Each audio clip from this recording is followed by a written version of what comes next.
Muy buenas tardes, bienvenidos, bienvenidas todos, todas a la cátedra del grupo de formación médica humanista de la Facultad de Medicina de la Universidad de Antioquia, cátedra realizada en asocio con la corporación Otra Parte. El día de hoy tenemos la presentación del profesor Andrés Francisco Contreras, a quien de antemano pues, le damos las gracias por haber aceptado hacer esta cátedra el día de hoy. El título que le ha puesto a su presentación es La fenomenología de la corporalidad y la enfermedad ante el desafío de la humanización de la medicina.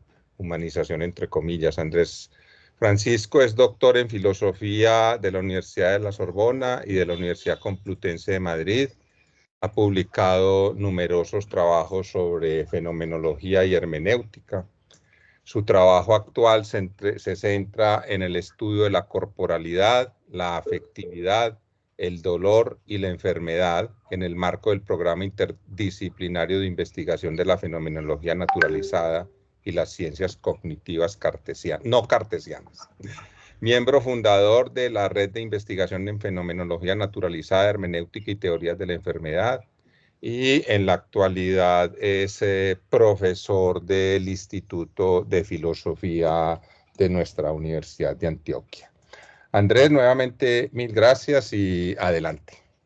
Muchas gracias, querido Víctor Iván. Muchísimas gracias al grupo, especialmente de Pensamiento en Formación Médica Humanista de la Universidad de Antioquia, y muy especialmente también al doctor Héctor Iván García, quien ya mencioné, y al doctor Carlos Giraldo por esta invitación y por la posibilidad que supone de compartir con ustedes algunas ideas de mi trabajo en filosofía en relación con la medicina. Cuando el doctor Giraldo me contactó, me comentó que el interés del grupo se centraba inicialmente en comprender el sentido de la Carta sobre el Humanismo de Martin Heidegger. En las conversaciones preliminares que tuve con él y luego con el grupo, intenté convencerlos de hablar en su lugar de la fenomenología de la corporalidad y la enfermedad y sus aportes a la medicina. Confieso que mientras escribía la presente ponencia que me animé a escribir como desde ceros para esta ocasión, me sentí de alguna manera llamado nuevamente por el tema del humanismo. Así que finalmente opté por hacer alguna referencia también a este tema y a ese texto por el que inicialmente me invitaron por centrar, digamos, los conceptos de la fenomenología de la corporalidad y la enfermedad en ese contexto. Muchísimas gracias antes de empezar a todas las personas que se conectaron también y a quienes extiendo un caluroso saludo desde Medellín. Bueno, la presente conferencia se propone fundamentalmente dos objetivos. El primero consiste en situar el problema de la deshumanización de la medicina en el marco de la antropología filosófica y de los debates de la tradición humanista que se ha desarrollado en filosofía. Y el segundo se trata de exponer los conceptos centrales de la tradición fenomenológico hermenéutica como perspectiva teórica que permitiría abordar las cuestiones teóricas que supone el problema de la deshumanización y contribuir a la solución de este problema. ¿En qué consiste la deshumanización de la medicina y cómo se puede resolver? Antes de comenzar, permítanme hacerles un breve resumen, digamos, de lo que sería el argumento general de esta presentación. El problema de la deshumanización de la medicina reside, a mi modo de ver, en la manera de concebir al ser humano y en la idea de humanidad que persigue la medicina como disciplina en el contexto de la civilización actual. Este problema concierne por igual a practicantes de las profesiones médicas, al igual que a pacientes y a familiares. Se requiere entonces llevar a cabo un trabajo crítico de comprensión y análisis de la de la concepción antropológica y del ideal de ser humano que anima la medicina en el contexto de un mundo regido por un sistema técnico planetario que reduce el sentido de todas las cosas al de meros objetos susceptibles de ser aprovechados y explotados técnicamente. Al mismo tiempo, se requiere encontrar un modelo antropológico más amplio que permita recuperar el sentido de lo humano que todos los días pacientes y familiares echan de menos en sus experiencias de consulta. La fenomenología puede contribuir a esta tarea a partir de los conceptos de enfermedad, de sufrimiento, de cuerpo vivido, identidad narrativa, entre muchos otros.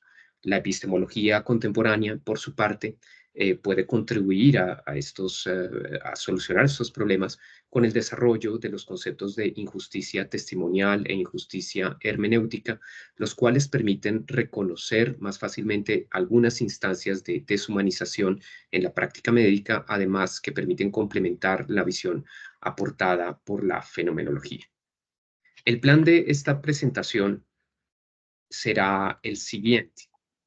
En la primera parte me gustaría presentar algunas reflexiones generales sobre lo que a mi modo de ver constituye la fuente del problema de deshumanización.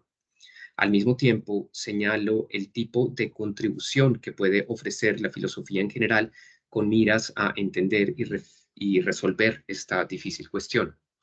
En la segunda parte me ocupo de exponer 7 rasgos distintivos del trabajo fenomenológico como tal, para presentarles a ustedes esta concepción, que permiten captar el sentido propio de este movimiento filosófico y de expresiones que aparecen en el título de mi conferencia como fenomenología de la corporalidad o de la enfermedad, entre otras. En la tercera parte me ocupo de estudiar algunos rasgos característicos de la relación asimétrica que se presenta entre los profesionales de salud y los pacientes, así como los supuestos de origen cartesiano que forman parte de la concepción antropológica que subyace en el ejercicio de la práctica médica. Enseguida retomo la cuestión de la deshumanización de la medicina para comprender mejor el carácter recíproco e intersubjetivo de este problema y el contexto técnico-científico en el que considero debe situarse. Finalmente, desarrollo los aspectos centrales de los conceptos fenomenológicos de enfermedad, cuerpo viviente e identidad y destaco los aportes de la tradición fenomenológica de cara al problema antropológico y humanista que he mencionado. Al realizar, digamos, la redacción de este trabajo, pensé que debía dirigirme principalmente a personas que no están mayormente informadas sobre el tema del humanismo, sobre el tema de la fenomenología. Así que seguramente para quienes ya estudian fenomenología o saben algo de eso, si hay alguien en el público que esté en esa situación, de pronto la última parte, digamos que va a repetir probablemente conceptos que ya conocen. Pienso en todo caso que los análisis sobre la humanización y lo demás, en cambio, sí pueden resultar, digamos, novedosos para todos. Comencemos entonces hablando, en primer lugar, de la deshumanización de la medicina como crisis de un proyecto civilizatorio. Hablar de la humanización de la medicina supone ya reconocer un problema en el interior de la práctica médica y en los servicios de salud, de los sistemas de salud. Sabemos que es un tema del que se habla en muchos países, en muchos contextos, y que parece referirse a la medicina en general y no solamente a su aplicación concreta en determinados lugares. ¿En qué momento aquella disciplina que se encarga de estudiar al ser humano, de entender la enfermedad, de cuidar de la salud y de velar por el bienestar de los pacientes, ha dejado de brindar un trato humano a las personas que trata? ¿En qué momento ha dejado de responder adecuadamente a su pedido de ayuda o incluso en qué momento ha dejado de atender a lo más propio del ser humano en cuanto tal? ¿En qué consiste esta humanidad que se espera del trato con los profesionales de la salud y de la práctica clínica en general? ¿Qué es y cómo lograr esta humanización que tanto se requiere y de la que tanto se habla? Una rápida digresión por el contexto que motivó en su momento la redacción de la conocida Carta sobre el Humanismo de Martin Heidegger puede ayudar a fijar con mayor precisión las coordenadas en las que se sitúa actualmente el problema de la falta de humanismo en el cuidado de la salud. Aunque la situación de los sistemas de salud actuales y del propio mundo contemporáneo nos parecen inéditos en la historia de la humanidad, estas preguntas no son nuevas y quizás no quepa esperar de ellas, como de todas las grandes cuestiones, respuestas definitivas. La Carta sobre el Humanismo fue un texto que surgió en 1943, tras finalizar la Segunda Guerra Mundial, como respuesta a las preguntas improvisadas que Jean Beaufret, filósofo francés, planteó por escrito a Martin Heidegger en una carta del 10 de noviembre de 1946 que le hizo llegar por intermedio de un oficial del ejército francés.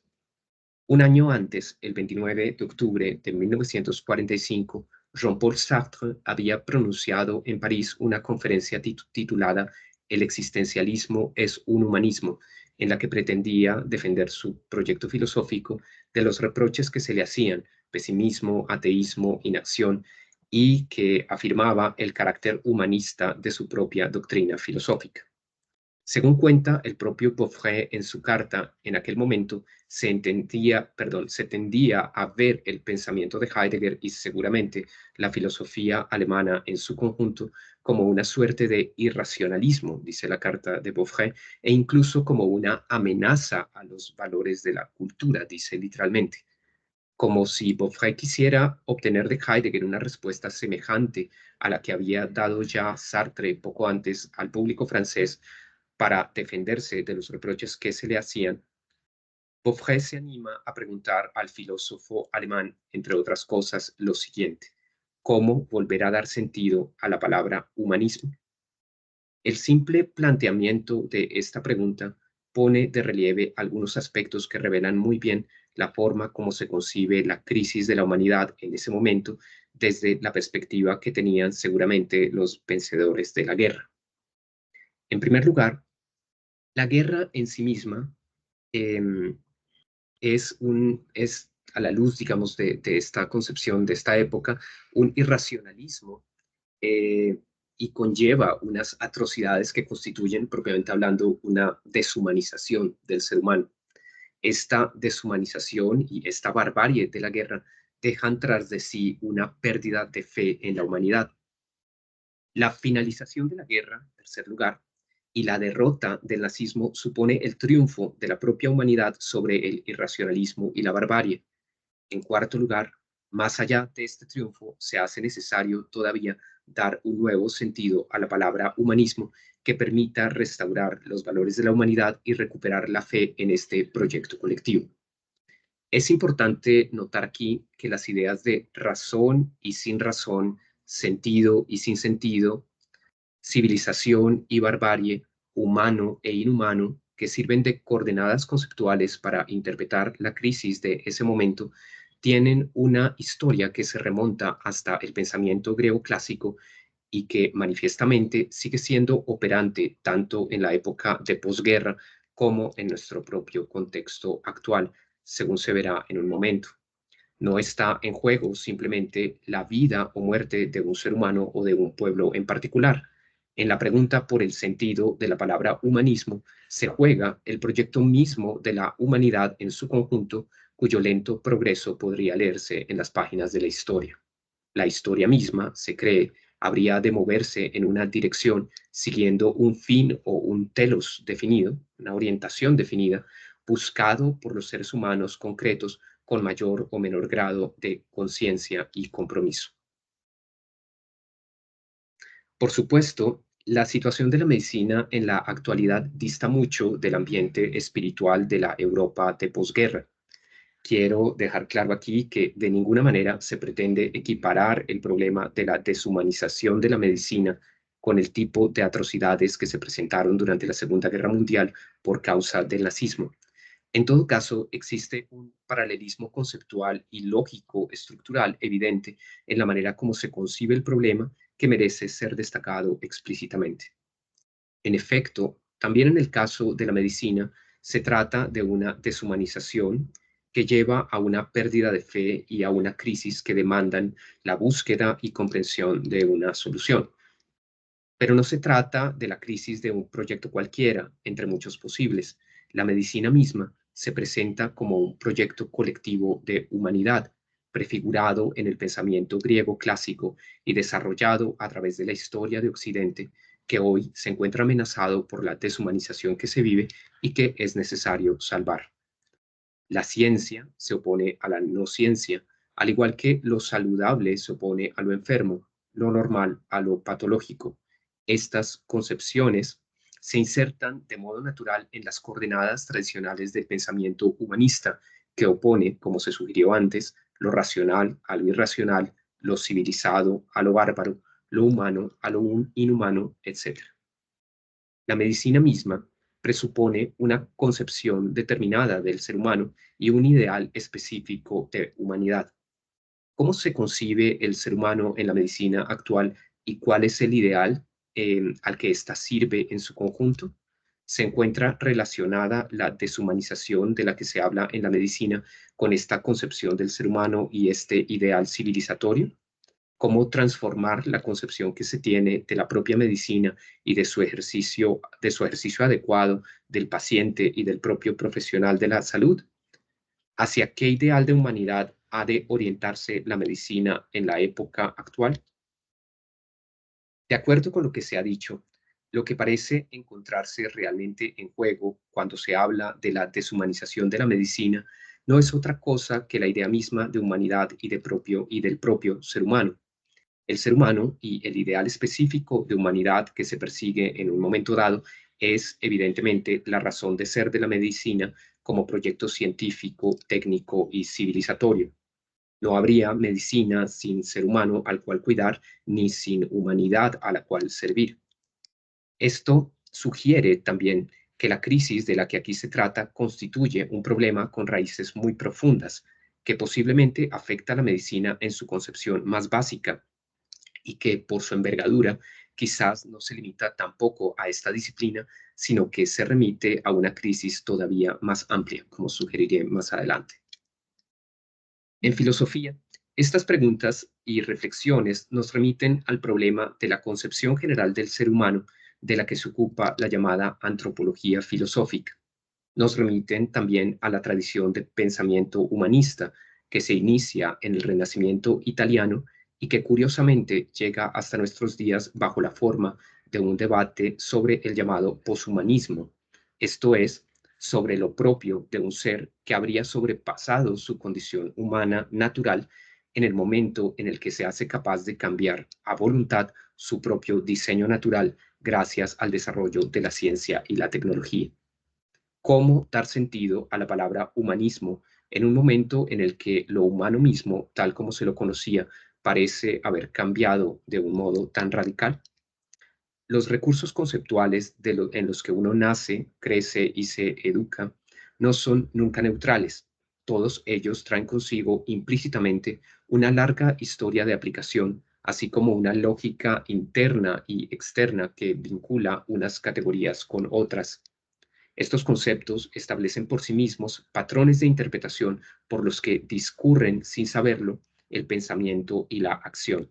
Sacar a la luz estas concepciones básicas, cuestionarlas, crear formas novedosas de interpretar las cosas y poner a disposición de los profesionales de la salud conocimientos y recursos hermenéuticos puede permitir identificar mejor los problemas, sus fuentes potenciales, prevenirlos y transformar las conductas actuales y futuras. He ahí, a mi modo de ver, la posible contribución de la filosofía y uno de los aspectos en los que la fenomenología, de manera particular, puede ofrecer cierto rendimiento. Pasemos a la segunda cuestión, el sentido de la fenomenología, de la investigación fenomenológica. Tanto Martin Heidegger como Jean-Paul Sartre, los dos autores mencionados en la primera parte de esta conferencia, se inscriben en la corriente fundada a inicios del siglo XX por el filósofo alemán Edmund Husserl, que se conoce con el nombre de fenomenología y en la que se inscriben también pensadores tan importantes como Maurice Merleau-Ponty o Paul Ricoeur, entre otros. Se trata de un movimiento diverso que no sigue una orientación única y que, más allá de la gran variedad de tendencias, se presenta ciertos rasgos comunes que lo identifican y que permiten a los estudiosos establecer diálogos y reflexiones fructíferas entre diversas posiciones. Una enumeración de los rasgos comunes más importantes de esta corriente permite captar el sentido propio y el rasgo distintivo de este movimiento filosófico. El primero de estos aspectos que caracteriza la fenomenología es su tema de estudio, que es la experiencia subjetiva de los seres humanos como tema principal de trabajo, como único tema de preocupación, la experiencia subjetiva de los seres humanos. Como es sabido, las ciencias empíricas de la naturaleza, como la física, la química, la biología o la propia medicina científica, aspiran a alcanzar un conocimiento objetivo de los hechos que corresponden a su propio campo temático. La objetividad supone estar en condiciones de hacer del tema de estudio un objeto de conocimiento. Esto quiere decir que se aspira a aprender el objeto de un modo tal que toda perspectiva subjetiva del investigador quede neutralizada y excluida de toda consideración. La experiencia subjetiva de los seres humanos, sin embargo, no puede ser estudiada de esta manera. Por un lado, cuando se trata de la experiencia de otras personas, no se tiene acceso directo a la subjetividad ajena, sino únicamente a las conductas, expresiones, manifestaciones o, si se quiere, síntomas observables desde la perspectiva de tercera persona.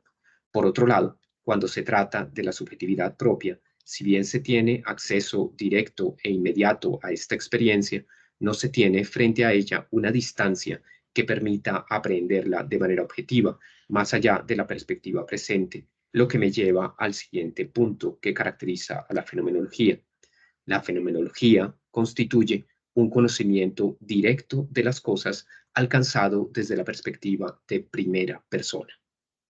Existen muchas formas de investigación que tienen por tema la subjetividad, pero que la estudian únicamente a partir de los fenómenos observables desde la perspectiva de tercera persona.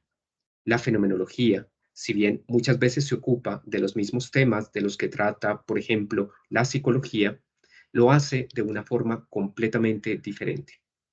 En lugar de pretender anular su propio punto de vista, la fenomenología asume explícitamente la perspectiva de primera persona del investigador para desarrollar desde allí un ejercicio metódico y riguroso de descripción. La descripción, este es el tercer aspecto fundamental de la fenomenología, aparece para ella como una herramienta principal de trabajo y una forma privilegiada de captar y dar a entender a otros el sentido de las cosas.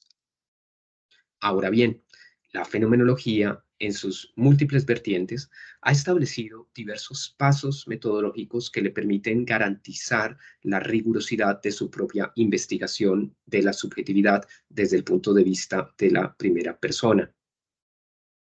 Pero ni sus resultados ni su método han de ser considerados nunca como definitivos. Por el contrario, este es el cuarto aspecto de la fenomenología se caracteriza por una reflexión constante sobre el modo de acceso adecuado para acercarse a la experiencia inmediata de las cosas y dar cuenta de su significado en la perspectiva de primera persona. Como se ha sugerido antes, no se trata de eliminar la relación inmediata que se tiene con el propio tema de estudio, ni la perspectiva desde la cual se realiza este conocimiento, sino de asumirlas metodológicamente como partes integrantes del método fenomenológico. Es esto lo que lleva al quinto rasgo característico de la fenomenología. Esto es que la fenomenología busca sacar a la luz el significado subjetivo de los fenómenos en su carácter cualitativo experiencial. Como ya se ha sugerido, mientras que las ciencias de la naturaleza se interesan por eliminar todos los aspectos subjetivos e individuales de los objetos que estudian, la fenomenología busca, por el contrario, aprehender los fenómenos en toda la riqueza subjetiva que les corresponde. Dicho de otra manera, lo que interesa a la fenomenología no es la captación del objeto estudiado desde el punto de vista neutral, absoluto y objetivo de la tercera persona, sino más bien la aprehensión de aquello que se da, del modo como se da, en la perspectiva presente del propio fenomenólogo en primera persona. Prescindir de la riqueza significativa de las cosas implica para la fenomenología perder el propio fenómeno que se pretende describir. aquello a lo que se le llama fenómeno en fenomenología es a la experiencia subjetiva. Prescindir de esa experiencia subjetiva sería precisamente prescindir del fenómeno como tal. Esto lleva entonces al siguiente aspecto propio de la fenomenología, y es que las diferentes instancias de significado en las que se muestran para el fenomenólogo los asuntos estudiados permiten reconocer también aspectos generales de estos fenómenos y los presupuestos estructurales que hacen posible la manifestación de estos como fenómenos. El reconocimiento de las estructuras que articulan y hacen posible la experiencia subjetiva en general constituye uno de los objetivos más importantes de la fenomenología. Ella puede ser vista en este sentido como un trabajo detallado, cuidadoso y paciente en el que, partiendo del significado ofrecido en primera instancia, se va despejando metodológicamente el camino que permite ver y aprender las estructuras subyacentes que posibilitan las manifestaciones concretas de sentido. Finalmente, por su propia vocación, la fenomenología supone un trabajo continuo de reapropiación, corrección, verificación y redescripción de los significados y estructuras captados por parte de la comunidad de fenomenólogos. Es quizás este último aspecto, sin duda único y singular en el contexto de la filosofía, el que ha hecho de la fenomenología el proyecto compartido y diverso, ampliamente estudiado y practicado en el mundo, en el que se ha convertido actualmente. Estos elementos entonces nos brindan una idea de la fenomenología. Hay en YouTube varios videos en los que he expuesto en el contexto del curso de fenomenología de la enfermedad y fenomenología del dolor, y también hablando sobre Husserl y Heidegger, el concepto fenomenológico de método, que es aquello en lo que propiamente consiste, digamos, el desarrollo de esta corriente de pensamiento. Con estos elementos, entonces, podemos hacernos una idea general de lo que significan expresiones como fenomenología de la corporalidad, de la enfermedad, del dolor, por mencionar solamente las más relevantes para el campo de la medicina. La fenomenología no es equivalente a la mera descripción del carácter cualitativo de una experiencia realizada en el marco de las humanidades o de las ciencias sociales. Cada una de las llamadas humanidades médicas es diferente de las otras, opera bajo concepciones metodológicas distintas y busca alcanzar también fines completamente diferentes. Aunque no ha sido desarrollado aquí, el método fenomenológico tiene rasgos y características propios que los diferencian de otras aproximaciones de carácter cualitativo. Así pues, es importante diferenciar entre el concepto vago e impreciso de fenomenología, tomado como mero sinónimo de investigación cualitativa, del concepto riguroso de fenomenología, que se entiende como el estudio metódico y sistemático de la experiencia subjetiva del cuerpo, de la enfermedad o del dolor desde el punto de vista de la primera persona. La fenomenología no busca aprehender el cuerpo, la enfermedad o el dolor como objetos de conocimiento susceptibles de ser aprehendidos de manera absoluta, neutral y objetiva, como pretenden las ciencias de tercera persona. No se interesa por el cuerpo en su configuración biológico-funcional, sino por la experiencia subjetiva que se tiene de este, que cada uno tiene de este. No estudia la enfermedad como un problema o una disfunción de naturaleza biomédica, sino más bien la experiencia subjetiva de esta dolencia en su carácter cualitativo. No pregunta qué es el dolor, sino cómo se siente o en qué consiste sentir dolor. A partir de la descripción de los aspectos subjetivos de estas experiencias, establece metódicamente sus rasgos estructurales generales, los cuales pueden ser corroborados, corregidos, ampliados y discutidos por la comunidad médica y filosófica también. La fenomenología clásica, desarrollada por autores como Husserl, Heidegger, Sartre y Merleau-Ponty, a quienes he mencionado aquí, entre otros, ha sido la base de un programa reciente conocido con el nombre de Fenomenología Naturalizada e impulsado, entre otros autores, por los profesores Dan Zahavi y Sean Gallagher. El adjetivo naturalizada como epíteto de la fenomenología no significa el sometimiento de esta a las ciencias de la naturaleza o la reducción de la experiencia subjetiva a magnitudes observables y medibles bajo la perspectiva de primera persona. Se trata, por el contrario, de incorporar los desarrollos de las ciencias de tercera persona en el análisis fenomenológico de la experiencia subjetiva de primera persona. De este modo, es posible llevar a cabo un enriquecimiento mutuo de las perspectivas de primera y de segunda persona. Es decir, la fenomenología naturalizada, a diferencia de la fenomenología clásica de autores como Husserl, Heidegger, Sartre y Merleau-Ponty, la fenomenología naturalizada contemporánea asume explícitamente un diálogo explícito con las ciencias empíricas de la naturaleza, la psiquiatría, la psicopatología, la medicina, pero también la enfermería, pero también la fisioterapia, pero también las ciencias del deporte, etcétera, sobre la corporalidad, sobre la enfermedad, sobre la experiencia del dolor, etcétera. Y en ese diálogo, en el marco de ese diálogo, mediante un enriquecimiento mutuo, busca sacar a la luz las experiencias fundamentales de la experiencia subjetiva del cuerpo, de la enfermedad, del dolor, del sufrimiento, etcétera.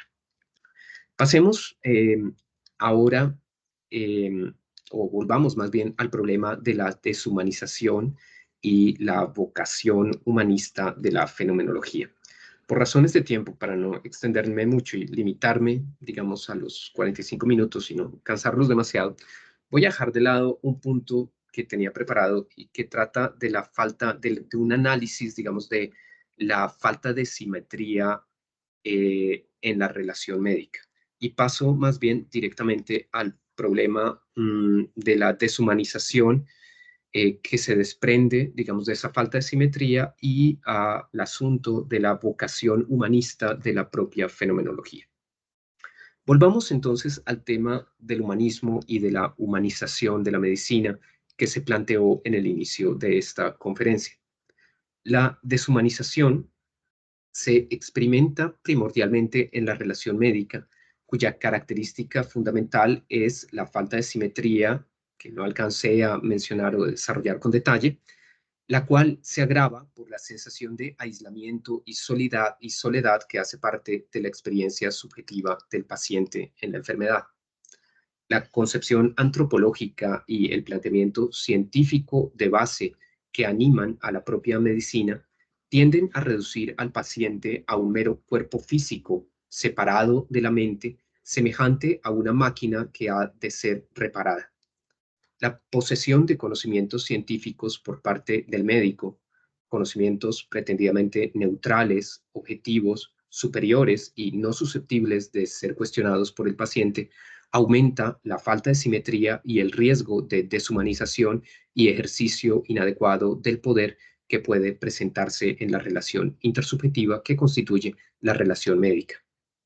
La experiencia de no ser escuchado, de no ser reconocido o tenido en cuenta, de ser tratado como una cosa, de no recibir un tratamiento holístico y de ser repartido y segmentado entre diversas especialidades médicas sin que ninguno se haga cargo del paciente en su conjunto. La experiencia de sentirse como objeto de una estandarización que no escucha razones ni admite consideraciones especiales son algunas de las quejas frecuentes y recurrentes en los sistemas de salud en las que se afirma la deshumanización de la medicina. Como puede apreciarse, no se trata simplemente de un problema que pueda resolverse apelando al desarrollo de la empatía o incorporando en estudios de humanidades diversas en el currículo médico como tal. El problema invita más bien a estudiar y a replantear la concepción antropológica de base de la propia medicina y a determinar de nuevo la idea de humanidad y el tipo de vocación humanista que la medicina afirma. Resulta altamente importante aquí mencionar los desarrollos de la epistemología contemporánea sobre lo que se conoce hoy en día con el nombre de injusticias epistémicas, las cuales se presentan, lamentablemente con mucha frecuencia en la práctica clínica. Y subrayo que estos conceptos de injusticias epistémicas me parecen verdaderamente importantes y creo que iluminan mucho a los practicantes de la medicina en el trato directo con los pacientes y previenen, sin duda alguna, cierta deshumanización.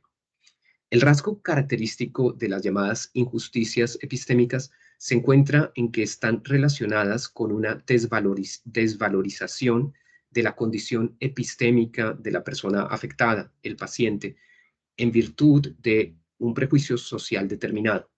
Miranda Fricker, autora de la propuesta, identifica dos tipos diferentes de injusticia epistémica. La injusticia testimonial, que se presenta cuando el profesional de la salud le resta credibilidad al testimonio del paciente en virtud de un prejuicio social determinado, como su propia condición de enfermedad, su género, su situación social, el grupo identitario al que pertenece, su lugar de procedencia, su manera de hablar, etc. Entonces, injusticia testimonial consiste en restar credibilidad al testimonio de la persona y, consecuentemente, a la persona misma como sujeto de conocimiento. La injusticia hermenéutica, a diferencia de la primera, se caracteriza o se presenta cuando el paciente no dispone de los recursos hermenéuticos o conceptuales necesarios para interpretar y dar a entender a otros el tipo de experiencia que vive, ya sea porque el colectivo social en el que nació no dispone de estos recursos conceptuales, ya sea porque no los conoce o no ha accedido a ellos. Esta injusticia hermenéutica se presenta sobre todo en niños que todavía no han aprendido el lenguaje y que no tienen cómo comunicar su experiencia de enfermedad, su experiencia de dolor, aquello que les pasa. Entonces, frecuentemente pueden llegar a encontrarse en una situación de injusticia hermenéutica. Familiarizarse con estos dos tipos de injusticia, insisto, permite, a mi modo de ver, a los profesionales de salud tener mayor conciencia de su relación con los pacientes y prevenir cualquier tipo de menoscabo en estos como sujetos de conocimiento.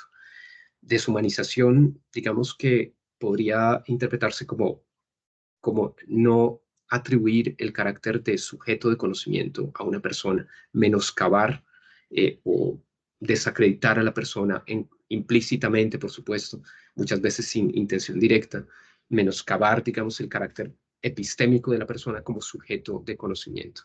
Y en ese sentido, ataca justamente el reconocimiento de la persona en cuanto humana, en cuanto consideramos que los seres humanos somos precisamente sujetos de conocimiento. Ahora bien, más allá de lo que podría pensarse, el problema de la deshumanización de la medicina no afecta solamente a uno de los lados de la relación médica, no afecta solamente a los pacientes. Tanto los pacientes como los diversos profesionales de salud que intervienen en los procedimientos médicos, que interactúan con estos, se ven afectados por el problema de la deshumanización. Una breve reflexión sobre el sentido de la deshumanización nos puede permitir apreciar el carácter recíproco de la deshumanización, que me parece a mí altamente interesante. Deshumanización significa degradar o rebajar la condición humana de una persona, dejar de reconocer su propio carácter de persona, de ser humano o de sujeto de conocimiento, como he mencionado. Cualquiera que se diga ser humano es susceptible, por un lado, de no ser reconocido como tal, de no ser tratado como tal, como humano, como sujeto de conocimiento, como persona. Por otro lado, todo ser humano también es susceptible de tratar a otros como no humanos, es decir, todos podemos también deshumanizar a otros, deshumanizarlos. Es propio de los seres humanos poderse comportar frente a otros de manera inhumana e incluso cruel. Lo curioso de esta condición es que tratar a otro de un modo no humano, es decir, salirse de la relación recíproca en la que consiste la humanidad, no solo rebaja al otro o no solo sustrae al otro de la condición de humano, no solo lo rebaja a una condición inferior, sino que convierte al propio agente, al que lo hace, en no humano. Es decir, de alguna manera, deshumanizar implica también la propia, deshumanizar a otro, implica también la propia deshumanización. Así, aunque se suele enfatizar la perspectiva del paciente ante su experiencia, a veces deshumanizadora de la medicina, es importante notar que la deshumanización rebaja también a quien la ejerce a una condición inferior. ¿Qué es lo que promueve estos comportamientos? Una vez más, no parece tratarse, en mi opinión, de un problema basado en las características personales e individuales de los profesionales de la salud, como una falta de disposición o empatía. Aunque el desarrollo y el cultivo de ciertas cualidades personales de los profesionales de la salud puede sin duda prevenir los comportamientos deshumanizantes, el problema de la deshumanización de la medicina parece tener que ver tanto con la concepción general de esta como proyecto científico civilizatorio, como con el problema más general de un sistema cultural, social, técnico, científico y económico planetario que promueve ciertas concepciones sobre el conjunto de la realidad. Martin Heidegger, volviendo a él, caracterizó ese sistema planetario como una forma particular de comprender el ser de todo lo que es, que concibe anticipadamente y de manera inadvertida al ser humano, a los animales y a la naturaleza como meros recursos susceptibles de ser explotados y aprovechados bajo criterios de eficiencia. El problema del humanismo se encuentra entonces estrechamente relacionado con el problema de la técnica, entendido como un sistema planetario que abarca y administra y concibe previamente el conjunto de la realidad de una determinada manera y nos lo presenta como recursos susceptibles de ser explotados, aprovechados bajo criterios de eficiencia, lo que afecta no solamente la antropología médica, digamos, al ser humano, sino que afecta también el modo como concebimos los animales, el modo como concebimos el medio ambiente. La propia ciencia, piensa Heidegger, se ve reducida bajo la concepción de la técnica y se piensa ella misma más bien como técnica. La propia ciencia, piensa Heidegger, se ha reducido y ya no es verdaderamente ciencia, se ha convertido en pura técnica. Husserl mismo, el fundador de la fenomenología, reconoció en su conocido trabajo tardío La crisis de las ciencias europeas y la fenomenología trascendental, lo que podríamos llamar la vocación humanista de la fenomenología. Husserl ve a los fenomenólogos como funcionarios de la humanidad al servicio de un proyecto científico prefigurado en la historia europea occidental, cuya finalidad subyacente, cuyo telos, ha de ser reconocido, asumido y desarrollado por la propia fenomenología.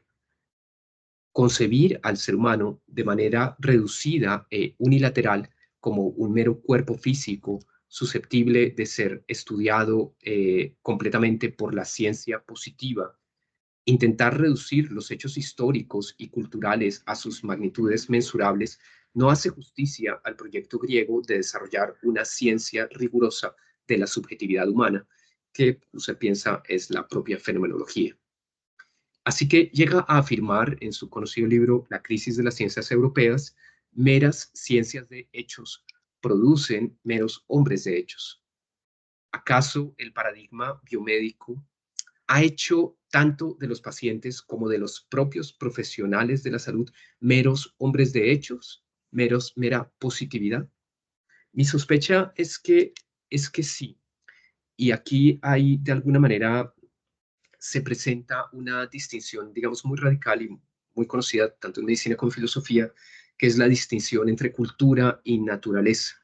De alguna manera, mientras se deje de lado la cultura, se la considera como mm, no importante, no a tener en cuenta, y se estudie solamente la naturaleza como tal.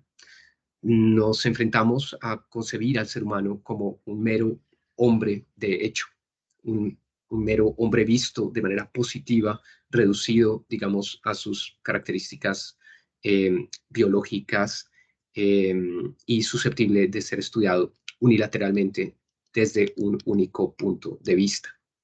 Y considero que esto es justamente una parte, digamos, importante del problema.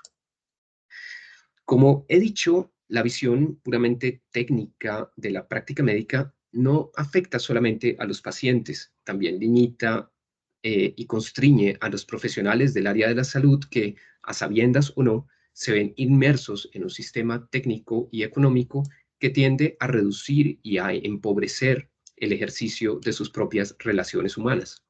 En los sistemas de salud de muchos países, el criterio de eficiencia y el límite de tiempo de las consultas ha terminado desmejorando la calidad de la atención al paciente y de la praxis médica como tal. En medio de esta tensión y como resultado de su trato práctico con el paciente, la medicina misma parece resistirse a ser pensada de una manera puramente técnica. La relación estructuralmente desigual de los pacientes y los profesionales de la salud se encuentra acrecentada por la asimetría generada por el modelo cartesiano de conocimiento que ha desembocado en la civilización técnica de la actualidad, en la ruptura de los lazos humanos mediante el esquema sujeto-objeto y en la radical incomprensión de la unidad experiencial que constituye el ser corporal y, y situacionalmente determinado que es el ser humano.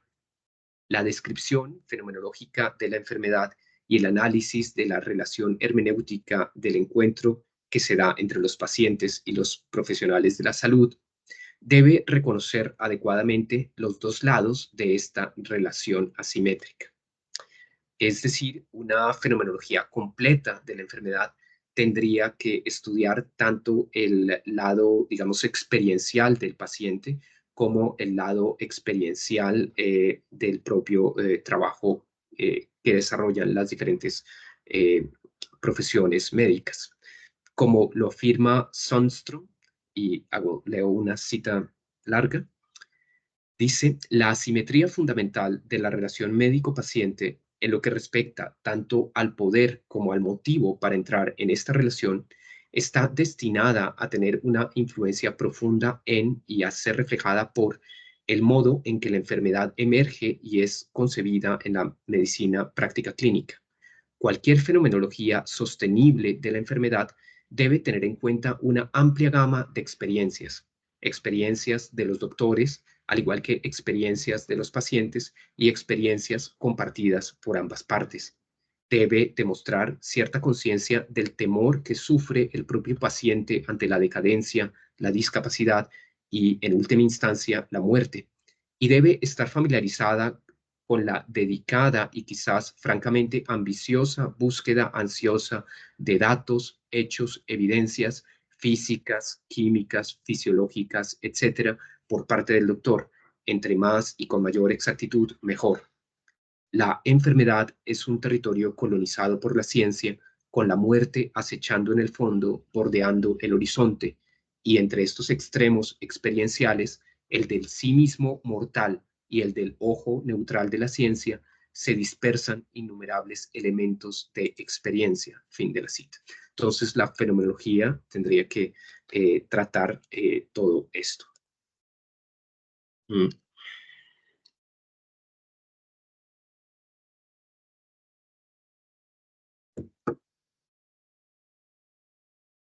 Bueno, pasemos ahora a tratar el tema nuevamente de la fenomenología y de los aportes, digamos, de esta para resolver en alguna medida esta situación, digamos, de deshumanización de la salud o algunos aspectos de este problema. La fenomenología no solamente ha reflexionado explícitamente en un sentido u otro sobre el problema del humanismo, el sentido de la ciencia y la civilización técnica del presente, sino que sus propios desarrollos involucran también una antropología filosófica muy completa, que busca, por un lado, superar las distinciones de origen cartesiano antes mencionadas, psique, soma, sujeto, objeto, cultura, naturaleza. Es decir, la fenomenología está comprometida con superar estas distinciones cartesianas, pero también está comprometida con fomentar concepciones y conductas diferentes frente a la persona enferma, frente a su cuerpo, su dolor y su propia enfermedad. Finalmente, es capaz, en mi opinión, de afrontar los desafíos teóricos, conceptuales que enfrenta la medicina, sobre todo con el paradigma, con el surgimiento del paradigma que seguramente ustedes conocen muy bien, de una salud global conocido como One World, One Health, One Future, del que digamos que por tiempo pues no alcanzamos a hablar. Como se señaló anteriormente, el propósito principal de la fenomenología naturalizada contemporánea es estudiar la experiencia subjetiva de la persona en el marco de un diálogo fructífero con las ciencias empíricas de la naturaleza. Volver a la experiencia subjetiva de la enfermedad, escuchar la voz del paciente, conocer el carácter cualitativo de su experiencia corporal e integrar estos conocimientos en la práctica médica puede ayudar a reducir, en mi opinión, el trato deshumanizante, impersonal, reductivo y a veces cosificador que se presenta en nuestros días en los sistemas de salud. En fenomenología se ha vuelto usual diferenciar técnicamente el sentido de tres conceptos que se usan en lengua inglesa para hablar de la enfermedad. Me refiero a los conceptos de disease, illness y sickness. Disease se refiere a la consideración puramente biomédica de la enfermedad que busca basarse en la evidencia y que considera la enfermedad desde el punto de vista de la tercera persona únicamente. Illness corresponde a la experiencia subjetiva de la enfermedad de la que se ocupa la fenomenología, explorando metodológicamente el carácter cualitativo de esta experiencia bajo la perspectiva de la primera persona. Finalmente, sickness se refiere a la concepción social de la enfermedad, frecuentemente acompañada de ideas y representaciones que afectan la manera como los pacientes y los familiares viven la enfermedad. Evidentemente, la sola distinción entre estas tres dimensiones, la dimensión biomédica, la dimensión experiencial y la dimensión social de la enfermedad, esa sola distinción es un fenómeno complejo o digamos muestra ya que la enfermedad es un fenómeno complejo que debe ser estudiado desde diferentes perspectivas. La perspectiva biomédica, la perspectiva fenomenológica y la perspectiva histórica, antropológica o sociológica desde el punto de vista de la tercera persona, pero que estudia la enfermedad como fenómeno social. La escucha del paciente pasa entonces por conocer las múltiples dimensiones del problema de la enfermedad y no por reducir estas dimensiones o simplemente desconocerlas. El propio fenómeno multidimensional de la enfermedad invita a la medicina a abrirse y a participar en un diálogo que supera las perspectivas de su propia disciplina y las fronteras de su propia disciplina. Al concepto de enfermedad en el sentido de experiencia subjetiva, es decir, al concepto de illness, del que trata la fenomenología, le corresponde en la propia fenomenología el concepto desarrollado por ella de cuerpo vivido o cuerpo viviente. En alemán existen dos palabras diferentes para hablar del cuerpo. Existe la palabra Leib, que está relacionada con vida, y existe la palabra Körper, que está relacionada con cuerpo, objetivo en sentido físico o espacial. Y la fenomenología aprovecha esa distinción conceptual para hablar de Leib. El cuerpo es un cuerpo vivido. Este concepto de cuerpo vivido o cuerpo viviente, Leib, fue propuesto inicialmente por Husserl y desarrollado considerablemente por Merleau-Ponty y es central en la aproximación fenomenológica a la corporalidad. Frente a nuestra tendencia natural a considerar el cuerpo como una mera cosa, esto es, como algo que se tiene y frente a lo cual uno puede comportarse de una forma objetiva, distante y cosificadora, la fenomenología ve más bien el cuerpo propio, el cuerpo que tengo, el cuerpo mío, como más bien el cuerpo que soy, el cuerpo que vivo, experimento, el cual no es un objeto al que yo pueda oponerme o del cual pueda distanciarme, porque yo soy ese mismo cuerpo. Es decir, el cuerpo Leib no es un cuerpo que yo tengo, sino más bien el cuerpo que soy. lo que muestra, digamos, ya una gran diferencia en el concepto de corporalidad en fenomenología. Se trata entonces, o la fenomenología piensa el cuerpo como el cuerpo que uno mismo es. Es el centro, para ella es el centro de orientación en el mundo, es la unidad experiencial desde la cual y gracias a la cual experimentamos el mundo, es el órgano de la voluntad mediante el cual nos desenvolvemos con comprensión en ese mundo y mediante el cual experimentamos la riqueza de ese mundo y ejecutamos nuestros proyectos. Es decir, es también el lugar de experiencia que abre el conjunto de posibilidades de acción y de proyectos humanos que podemos desarrollar en un momento dado. Es, por supuesto, posible experimentar mi propio cuerpo, ya no como el cuerpo que soy, sino más bien como un cuerpo que tengo, como un cuerpo, es decir, yo puedo también modificar mi experiencia del cuerpo y ver mi propio cuerpo como un cuerpo objeto, como un cuerpo que tengo. Sin embargo, el cuerpo vivido, piensa la fenomenología, tiene una cierta primacía frente a la experiencia del cuerpo como objeto. La experiencia inmediata y cotidiana del cuerpo en condiciones de salud se caracteriza por no reparar temáticamente o explícitamente en él. Uno se encuentra absorto en lo que está haciendo, en lo que vive, en lo que pasa alrededor. Uno se preocupa por el mundo, por lo que pasa en el mundo. Frente a estas preocupaciones cotidianas, el cuerpo propio se hace transparente, desaparece, haciendo que surja en primer plano aquello de lo que nos ocupamos de manera explícita, aquello que nos interesa explícitamente. Eh, Suele ser más bien la experiencia del dolor o de la enfermedad la que rompe ese silencio de los órganos, es la que rompe ese silencio, la que hace que se escuche el grito del cuerpo, por decirlo así, y la que hace patente el cuerpo como un objeto explícito de preocupación.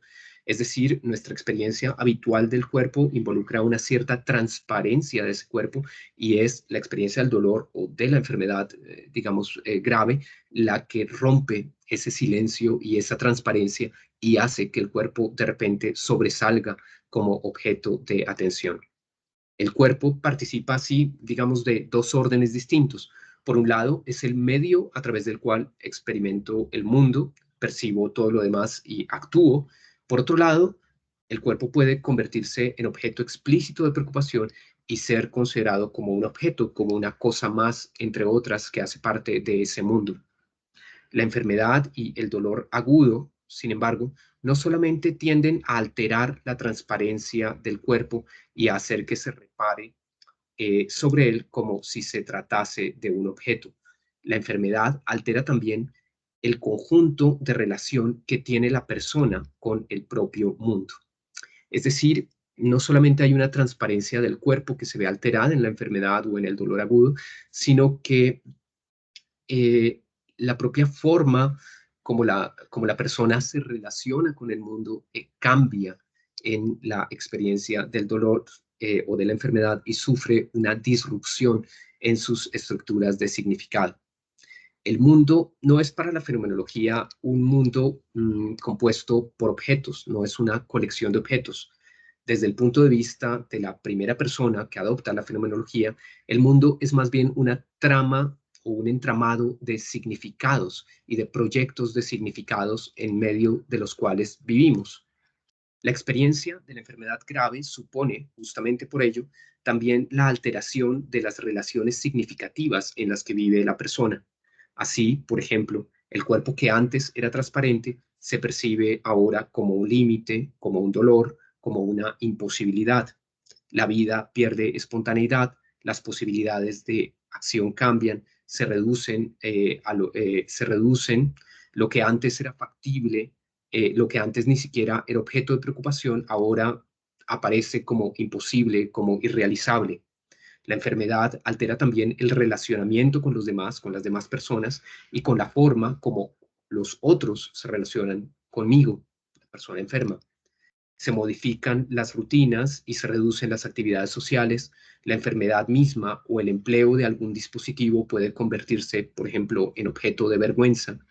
Se tiende entonces al aislamiento y a la depresión y sobre todo se genera una dependencia que no existía hasta ahora, se genera una dependencia de los cuidadores y de los propios profesionales de la salud.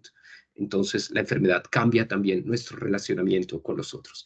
Es decir, todos estos aspectos están mostrando que el carácter experiencial de la propia enfermedad involucra unos cambios en la vivencia subjetiva del cuerpo, que son estructurales, y unos cambios en la forma de relacionamiento con los otros y con el mundo, que también son estructurales.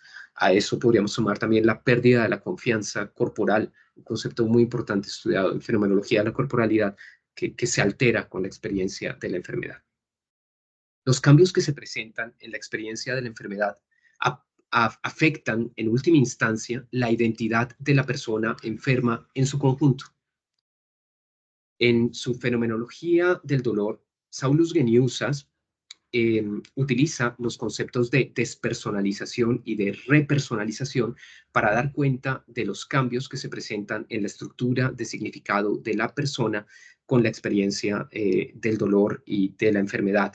Es decir, estos cambios en el cuerpo, en el mundo, en las relaciones sociales, en la forma de experimentar estos, involucra finalmente un proceso de despersonalización. Por su parte, Paul Ricoeur ha llamado la atención sobre el carácter narrativo de la identidad personal, de un modo semejante a como ocurre con la historia contada en una novela. Las personas elaboramos diversas narraciones de nosotros mismos, de nuestras vidas y de los acontecimientos límites, como la enfermedad, que hacen parte de nuestra vida. Contamos, digamos, nuestra historia de cierta manera. La manera como comprendemos e interpretamos la propia vida cambia la experiencia que tenemos del dolor y de la enfermedad. Al mismo tiempo, eh, la experiencia del dolor y de la enfermedad supone una nueva redescripción de la vida narrada de cada persona y una especie de incorporación del hecho que ha acontecido, la enfermedad, el dolor, etcétera, dentro de esa trama de significado que es propiamente la persona misma, es decir, la persona tiene un carácter narrativo. Así pues, lo que se afecta en la enfermedad son las estructuras de significado de la propia persona y las estructuras básicas de la persona misma en cuanto tal, la cual no debe ser separada de su mundo, no debe ser separada de su cuerpo, no debe ser separada de su relacionamiento con los demás. Es decir, en últimas, la fenomenología nos brinda una concepción antropológica del ser humano en donde de lo que se trata es de un ser corporeizado, de un ser corporeizado, de una mente corporeizada, de una mente que no está separada del cuerpo. Es decir, para la fenomenología el ser humano es una unidad de psique y soma, no como un compuesto, sino una verdadera integración, pero al mismo tiempo, para la fenomenología, el ser humano está extendido en el mundo, el ser humano es un ser corporal o corporizado en un mundo, cuyo mundo es parte constitutiva del ser humano, es decir, no, el mundo no es algo ajeno, sino es algo en lo cual existimos, y existir es siempre existir en un mundo, y en ese sentido también rompe con el esquema sujeto-objeto y con la separación tajante entre sujeto y objeto. Al mismo tiempo, la fenomenología brinda una visión del ser humano relacional con el medio ambiente y con los demás, con las personas. Eh, Podríamos caracterizar esta antropología filosófica como una visión enactiva y ecológica del ser humano. Enactiva porque considera que el ser humano está siempre en acción, en una relación dinámica y cambiante con el medio ambiente, y ecológica porque eh, ese medio ambiente aparece como parte constitutiva de la existencia humana, no como algo separado de ello. Es esta visión, digamos, enactiva, situada, corporeizada, dinámica, ecológica, la que me hace pensar, grosso modo, que la antropología filosófica propuesta por la propia fenomenología puede contribuir a pensar no solo el problema de la humanización del que hemos tratado, sino el planteamiento del paradigma médico que ha surgido recientemente de una salud global, de One Health, One World, One Future, y que considera la unidad de la salud humana con la salud animal y la salud, entre comillas, medioambiental. Entonces, digamos, dejo ahí como esa indicación. He brindado apenas una idea general de los conceptos de enfermedad, corporalidad e identidad narrativa desde el punto de vista de la fenomenología. Yo pienso que un mejor conocimiento por parte de los profesionales de la salud de estos conceptos, digamos, desarrollados por la fenomenología, illness como experiencia, diferente de disease, life, cuerpo vivido o viviente, diferente de Körper como cuerpo objeto, y y otros conceptos como el mundo de la vida, también mundo no como una colección de objetos, sino como Lebenswelt, como mundo vivido o vivenciado, pueden ayudar a situar de un modo diferente, a situarse, digamos, a los profesionales de la salud de un modo diferente frente a su trabajo, frente a sus pacientes, pero también frente a su propia profesión. Conocer la experiencia subjetiva de los pacientes también puede contribuir a tomar mejores decisiones, a considerar cursos de tratamiento diferentes, a responder de una manera diferente ante el acontecimiento de la enfermedad. Pienso también que es mucho lo que tienen que decir los propios profesionales de la salud sobre su experiencia de trabajo con pacientes, sobre su formación y los desafíos de la disciplina.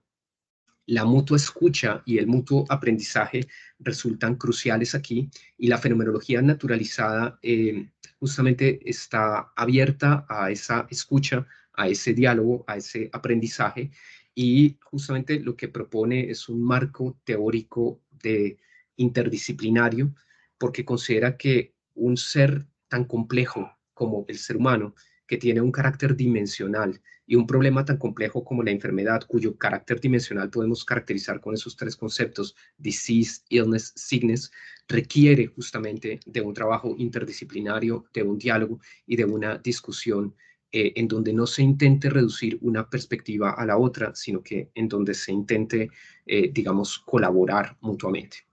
Quisiera terminar con una brevísima reflexión o esbozo de lo que considero podría ser el desarrollo de una idea de medicina más consciente de sus límites, más cercana a los pacientes y más bondadosa con los propios profesionales de salud.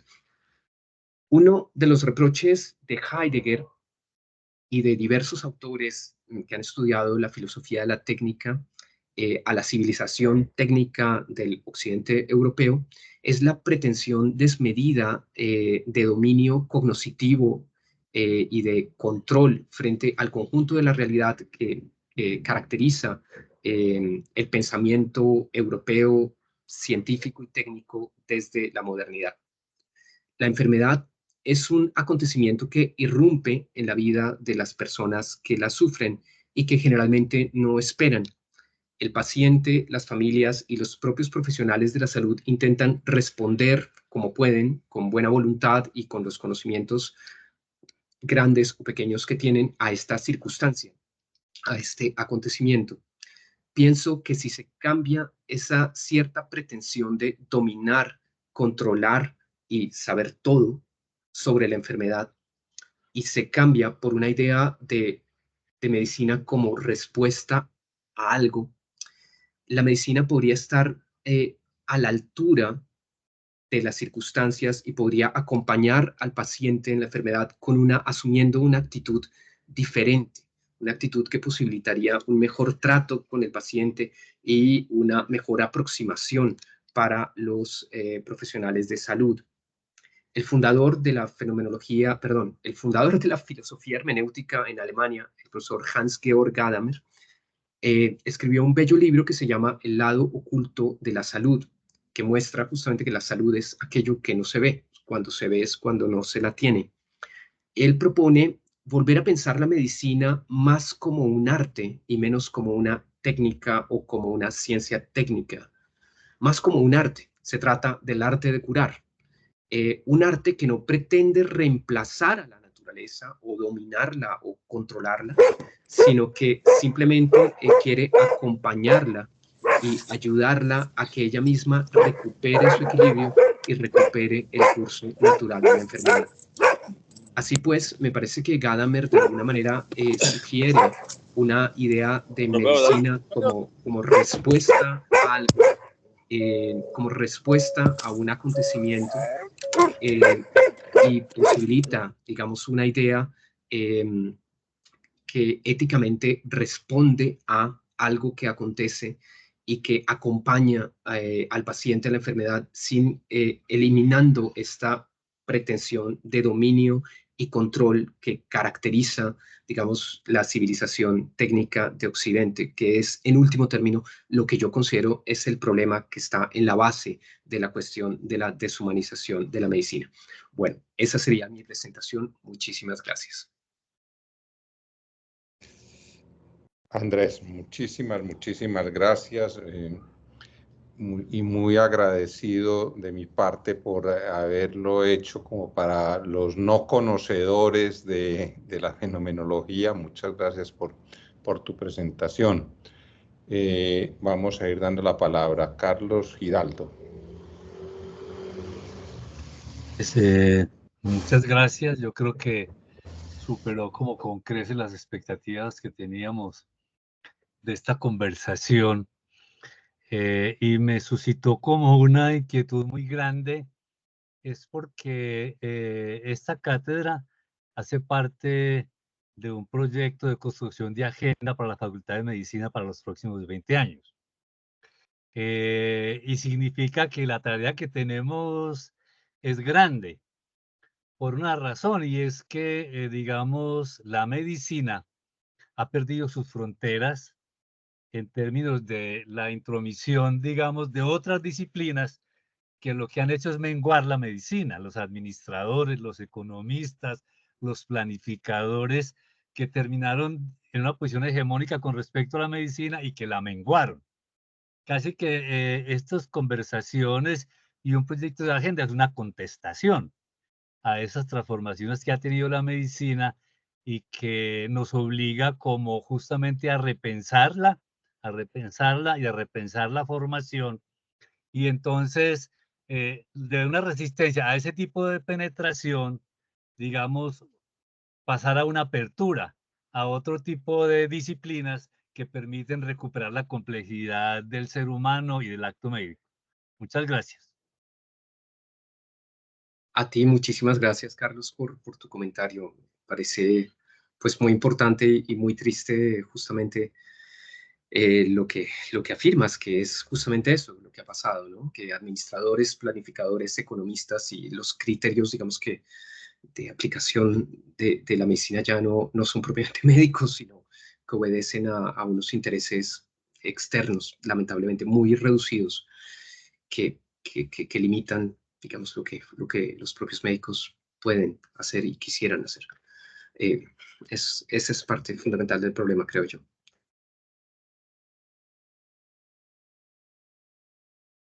Tienes el micrófono cerrado, Héctor.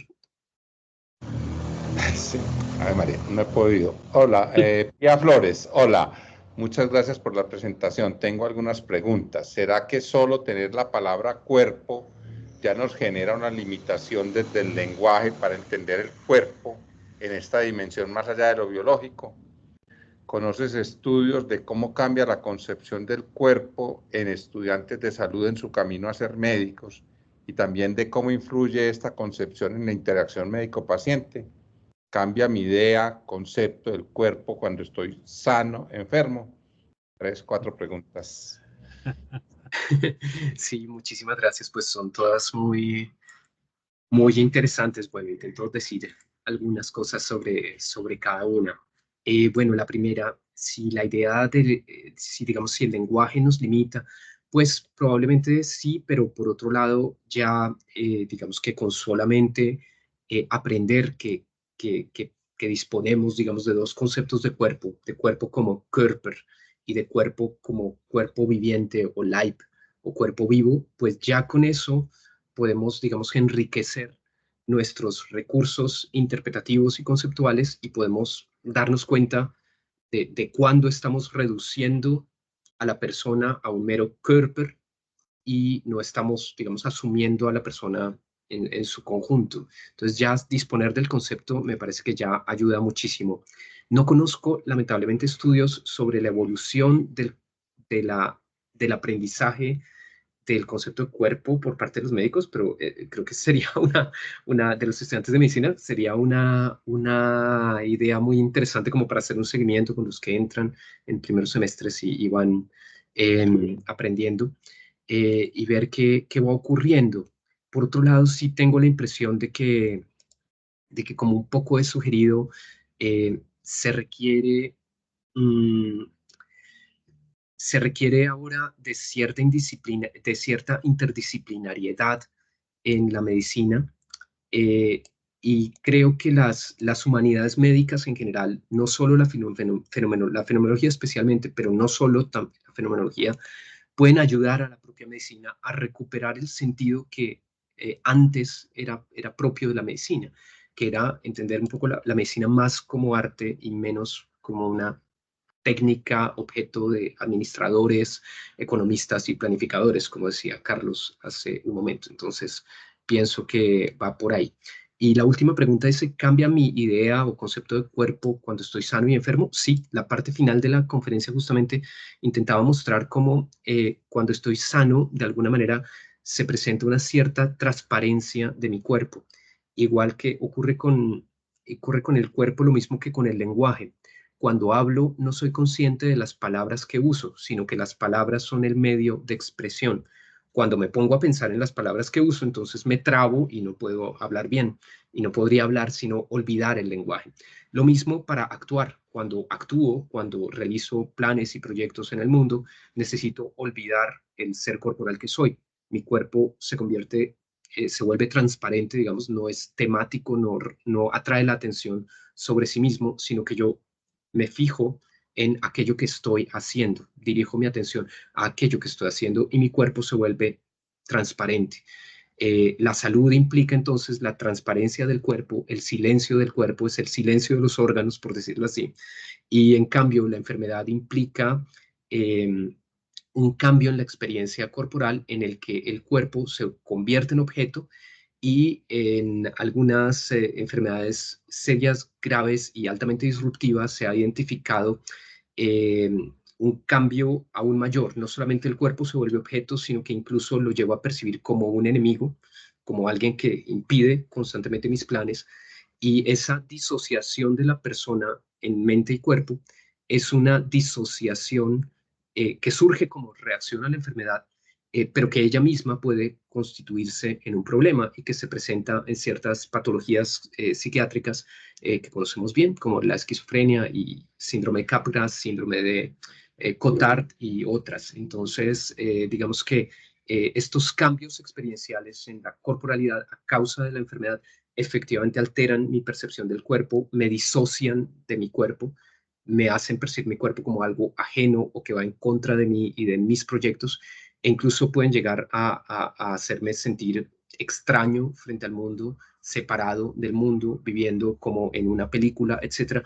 Todas estas descripciones muy parecidas a las descripciones que realizan pacientes que padecen enfermedades psiquiátricas como la esquizofrenia. Entonces, efectivamente, la enfermedad puede cambiar la experiencia subjetiva de la corporalidad y del mundo. Bueno, perdón, muy largo. Doris Ospina, por favor, si te presentas, si tienes forma de prender la cámara, Doris. Adelante. Bueno, vamos a... Hola. Muchas gracias y buenas tardes para todos y para todas. Profe Andrés, muchísimas gracias por la exposición. Estamos oyendo lejos, Doris. Estamos oyendo lejos. Acércate un poquito. A ver, vamos a ver. ¿Ahí mejora? Más o menos, intentamos escucharte bien. Bueno, sí, el equipo no está muy bien. Profe, mira, me encantó el cierre con Gadame, porque antes de que lo mencionaras, la pregunta iba a ser ¿por qué Gadame es tan ausente en lo que entiendo pues, que es un proyecto más amplio de comprensión de la fenomenología en estos temas de salud? Bueno, pero me gustó el cierre y sin embargo pues quiero hacerte como la pregunta en términos de la idea que Gadame representa en esta estás marcando para acercar la metodología fenomenológica a los estudios de salud. Y me aclaro un poco. Yo pienso que tanto, bueno, en el área de la salud hemos intentado hacer investigaciones fenomenológicas, pero todavía con muchas dificultades de comprensión sobre el método fenomenológico. Digamos que lo más práctico y lo más ágil que hemos obtenido es las herramientas que nos ha ofrecido Van Malen. Sin embargo, pienso que a esa construcción todavía le falta un montón de reflexión sobre el lenguaje.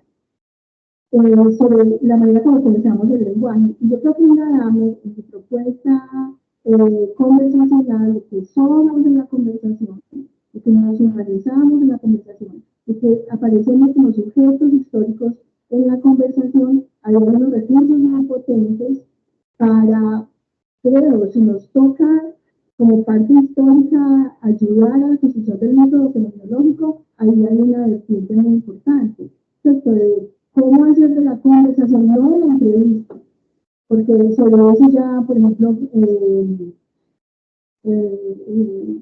me olvidó en este momento, Bourdieu ha hablado de cómo en la entrevista, hablando específicamente de investigación cualitativa, hay una carga de violencia simbólica muy importante. Y la entrevista se reproduce también en la entrevista académica, ¿cierto? De cualquier lugar terapéutico hay una violencia simbólica en la manera como se conduce el interrogatorio sobre la experiencia de la enfermedad. Entonces, bueno, era eso, la pregunta es si el público que se pudiera potenciar Adame en este proyecto que tiene sobre la terminología en relación con la investigación en salud y la experiencia de enfermedad. Muchas gracias, profe. Muchísimas gracias, Doris, querida. Un saludo para ti y te agradezco mucho esa interesante intervención.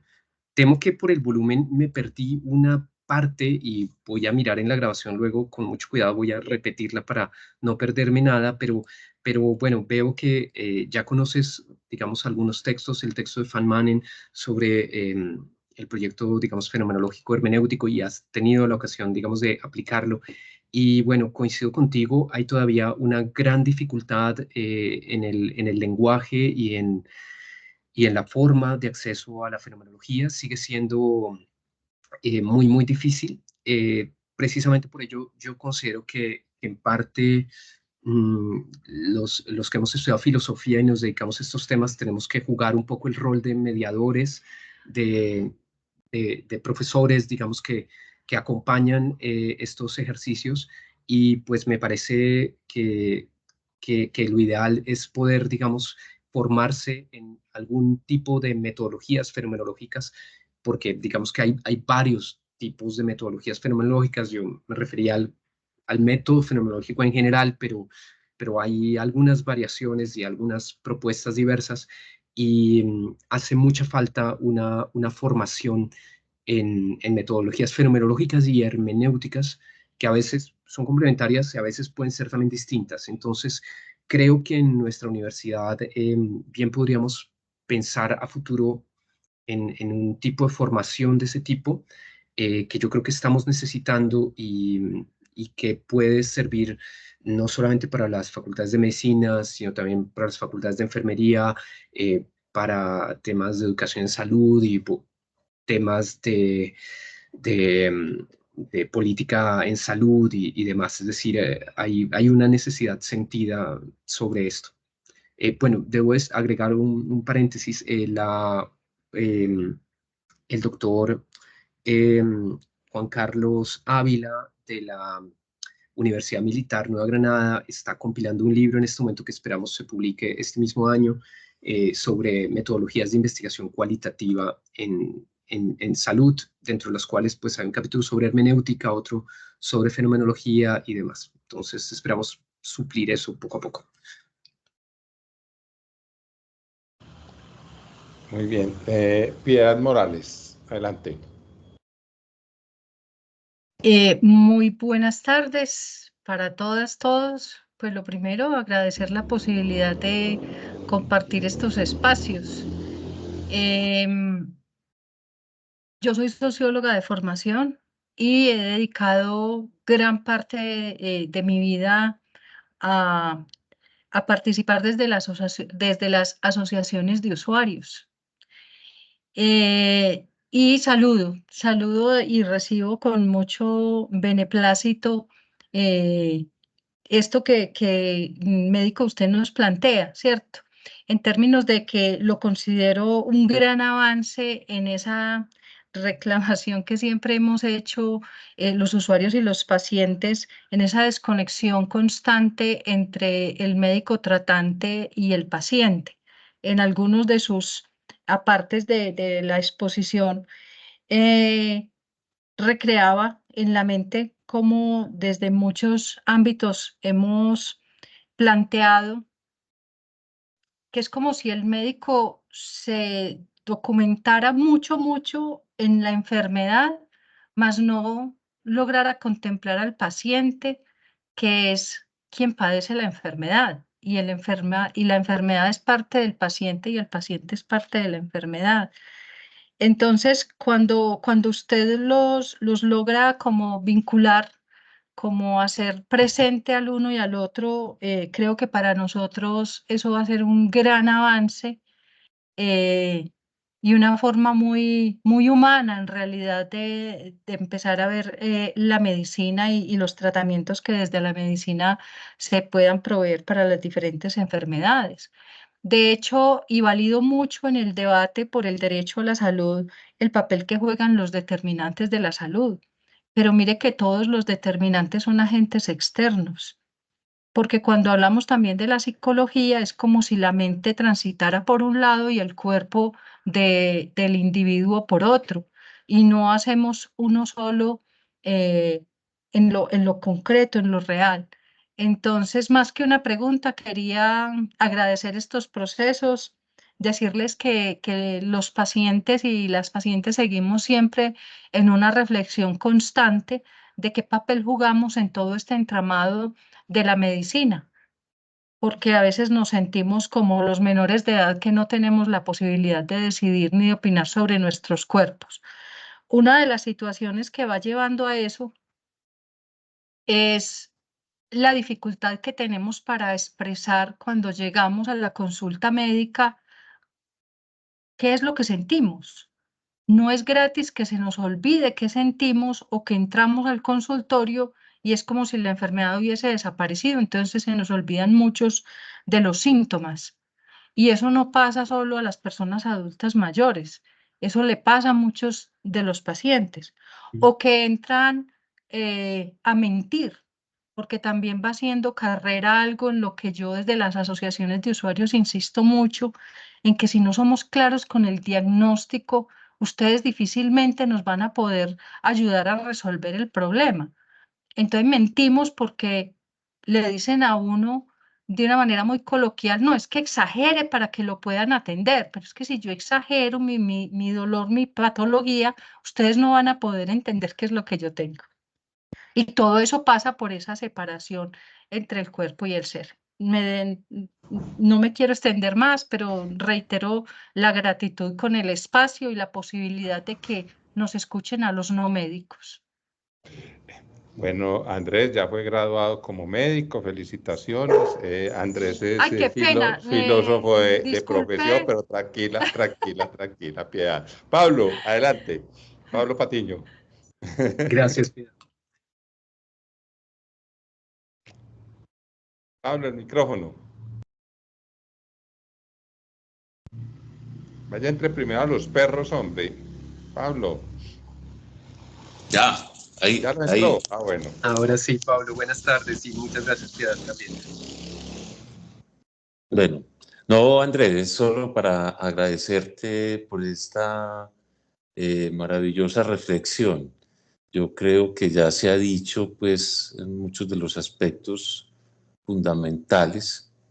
Tiene que ver fundamentalmente con la posibilidad de hacer un proceso, llamémoslo pedagógico, en nuestra facultad. Yo creo que esto implica un trabajo articulado desde diversas perspectivas, tanto desde lo que tiene que ver con lo didáctico, con lo pedagógico, pero también con profundizar en estos aspectos que tú nos planteas, o sea, desde una posición, llamémosla más profunda, más filosófica, que difícilmente pues va a tener tenemos que ser conscientes que no todo el mundo estará interesado, dispuesto a participar de este proceso, pero yo creo que podemos contar con un número importante de profesores, de personas, que participemos de una formación en este sentido, que nos permita finalmente establecer un contexto donde la conversación filosófica sea mucho más relevante y que permita finalmente crear un ambiente diferente al que tenemos actualmente, no solo, pues diría en la facultad, sino en general en toda la formación de nuestros médicos, de manera de que la universidad, particularmente la universidad pública y en especial la Universidad de Antioquia, pueda marcar una ruta distinta, se pueda distinguir de muchas otras vertientes mucho más pragmáticas y, como lo sabemos desde el punto de vista del asistencialismo, incluso no necesariamente incluso con propósitos económicos, sino finalmente con propósitos muy pragmáticos, muy alineados con las vertientes que hoy determinan el proceso médico asistencial. Entonces, es para agradecerte esa posibilidad y que nos ayudes como en esa construcción, o sea, que participes, sigas participando de este proceso. Muchas gracias. A ti, querido Pablo, muchísimas gracias por la invitación, a ustedes en general, por tenerme en el grupo. Yo realmente estaba muy emocionado de participar en esta conferencia porque me parece pues muy importante el rol que juega la Universidad de Antioquia, en particular en el contexto colombiano, y me parece muy importante conseguir crear como un grupo de reflexión aquí sobre estos temas, y digamos que soy consciente de la importancia estratégica para la universidad de pensar y de construir una agenda de trabajo en temas de medicina y enfermedad para el futuro. Pero, digamos, destaco el comentario que hizo antes Piedad, la importancia de involucrar y de escuchar a los pacientes es muy, muy importante. Y me gusta mucho cuando los médicos también se animan a hacer filosofía. En particular, admiro muchísimo y aprendo mucho de los trabajos del médico norteamericano Eric Kassel, cuyos trabajos recomiendo muchísimo y se encuentran todos como en la misma orientación o son grandemente compatibles con la orientación fenomenológica hermenéutica que yo desarrollo. Y aprendí muchísimo de ello, y una invitación, digamos, a los profesionales de la salud, no solamente a los médicos, también a las enfermeras, a los camilleros, a todo el mundo, a que escriba sus experiencias y a que se anime a compartir sus escritos y a que se anime a hacer filosofía. Digamos que la filosofía suele parecer como una cosa muy difícil, muy teórica, muy ajena, pero muchos de nosotros estamos a la escucha, estamos interesados en escucharlos y en acompañarlos a hacer filosofía. Y cuando uno lee los trabajos de un médico como Eric Kassel, dice, maravilloso, estas personas tienen mucho que decir. Mi colega Robson Ramos de Reyes, en su propio trabajo filosófico en Brasil, en el librito que publicó sobre la experiencia del sufrimiento en el cáncer infantil, que es realmente un libro hermoso que recomiendo y que prontamente publicaremos en la Javeriana en español, está en portugués por ahora. Este librito realmente tiene fuentes completamente médicas. Robson recoge, digamos, y elabora teóricamente el concepto de sufrimiento existencial en cáncer infantil, en pacientes pediátricos, pero lo hace a partir, digamos, de una gran recolección de fuentes médicas y de trabajos pioneros en medicina que estaban, digamos, haciendo unas innovaciones conceptuales que de pronto no lograban obtener el reconocimiento por un lado, ni la articulación conceptual necesaria, y que él logró darles la vuelta y presentarlas de una forma unívoca muy interesante. Entonces, creo que acá hay un trabajo colaborativo muy importante que se abre entre pacientes, profesionales de la salud y teóricos de distintas disciplinas. Así que muchas gracias.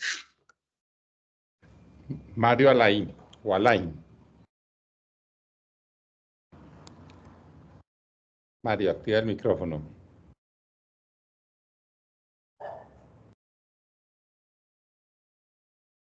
Mario.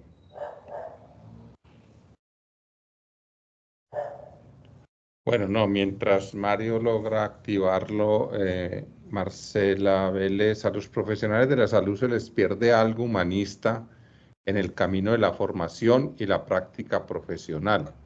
Los profesionales de la salud ganan algo durante su formación, experiencia profesional que cambia su posición humanista y su relación con el otro. Sí, hay que subrayar de pronto, gracias Marcela, la experiencia. La experiencia es muy importante. Uno nota la experiencia diferente de un médico recién graduado y de un médico viejo a un médico recién graduado que ausculta de forma diferente, que trata de forma diferente, que hace preguntas diferentes. Uno como paciente siente el cambio. La experiencia nos brinda perspectiva y nos permite saber qué es posible y cuál es el curso posible de pronto de una enfermedad o de alguna manera la experiencia sirve de criterio evaluativo para medir y tratar al paciente como tal. Entonces la experiencia no es nada desdeñable y es importante también estudiarla, incorporarla, entender, digamos, qué aporta la experiencia al conocimiento médico. No, hay cosas que la experiencia aporta y que no pueden ser enseñadas, curiosamente. Aristóteles distinguía dos tipos de conocimiento. Un conocimiento técnico que puede ser enseñado y puesto en una serie de pasos repetibles, y un conocimiento que no puede ser enseñado, pero que se adquiere únicamente por experiencia. Y ese es el que justamente da el contacto con el otro, el contacto con los pacientes, la experiencia profesional, y esa ganancia de perspectiva que se da a lo largo de los años. Así que gracias por el comentario, Marcela. Adelante, Mario. Buenas tardes o noches ya. Buenas tardes, profesor Héctor y Andrés Francisco. Bueno, yo soy un hombre ya de 60 años. Yo soy alumno de John Alexander y estoy haciendo la maestría con él. Estoy en esa parte del trabajo final. No es fácil porque tengo también muchas ocupaciones, pero sí quería compartir algo. Te comento que yo me he leído ese documento inicial de la Enciclopedia Británica de Husserl y te cuento que es complejo. Eso, mejor dicho, yo ahora que te escuchaba dije, no sabía nada, como que hay que devolverse otra vez.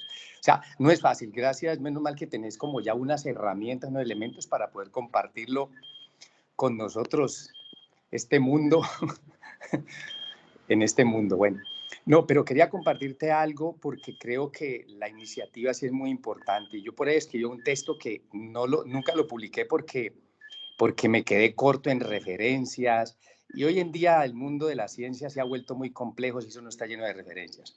Pero sí encontré que había un elemento transversal a todos y vos lo mencionaste, Andrés, y es la anamnesis. Ese elemento fundamental de esa narración, ese es transversal a todos. Cuando digamos, momento crítico de nosotros en nuestra disciplina, es que ya que atomizamos la atención del paciente, el oftalmólogo, el otorrino, y lo vamos dividiendo así, cada uno quiere en sus espacios es que se vaya específicamente al órgano, o sea, diríamos al cuerpo. Entonces, se vuelve una cosa compleja, pero sí nos podría uno iniciar con toda esa teoría que hay alrededor de las narrativas y es hacer que el estudiante encuentre en eso como placer, porque eso debe tener mucho placer, porque es el elemento fundamental y allí se le adicionan otros elementos desde lo filosófico. Lo tercero que te comento es que es complejo porque mira que nosotros fundamos hicimos una fundación para transformar la violencia.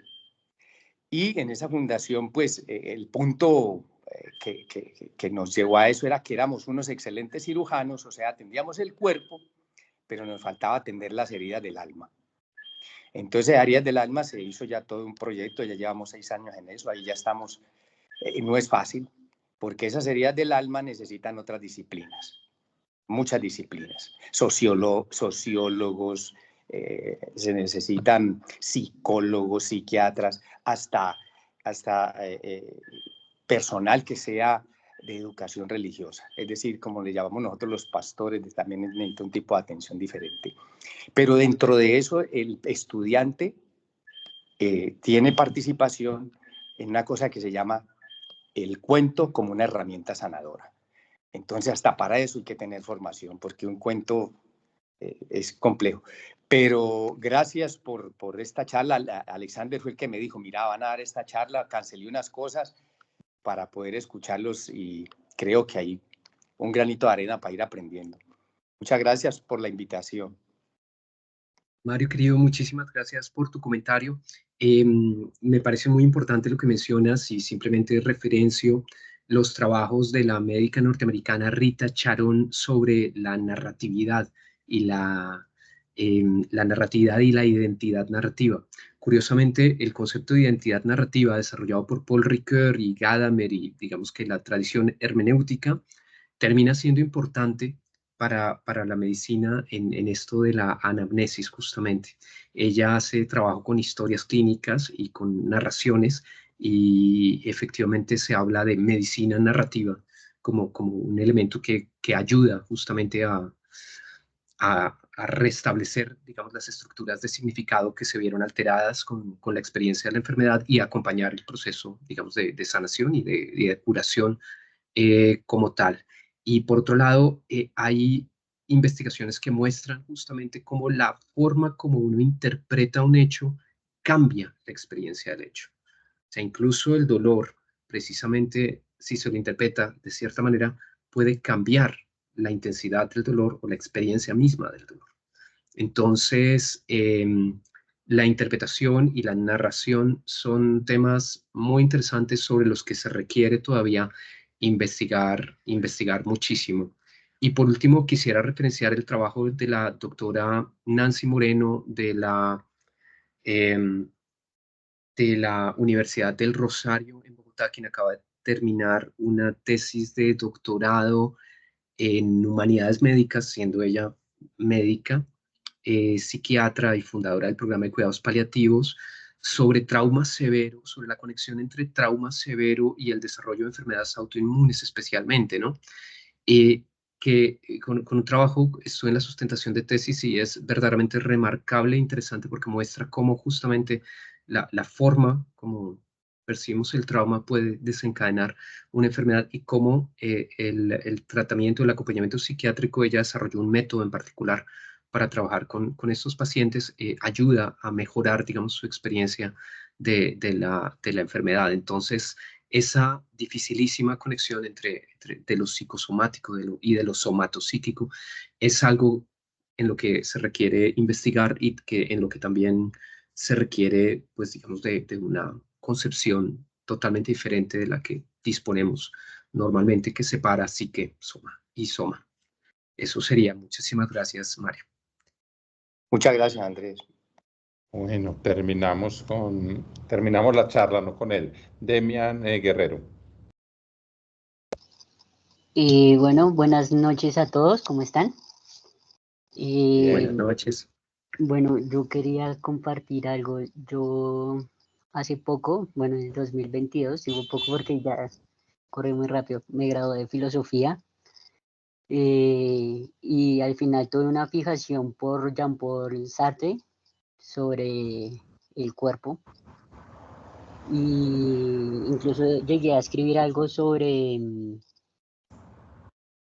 la relación médico-paciente y me llama mucho la atención eso que dices, porque claro, yo tengo una enfermedad autoinmune y a raíz de eso también he tenido como problemas a nivel psicológico, ¿sí?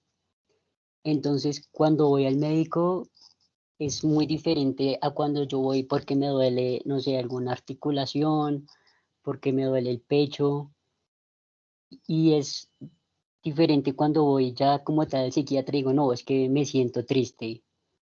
Y también es muy diferente cómo la familia lo toma. Uno es como, bueno, pues se siente triste, haga algo, o es que le duele el cuerpo, no, ve al médico porque, claro, tienes una enfermedad de base, entonces, claro, eso puede ser grave.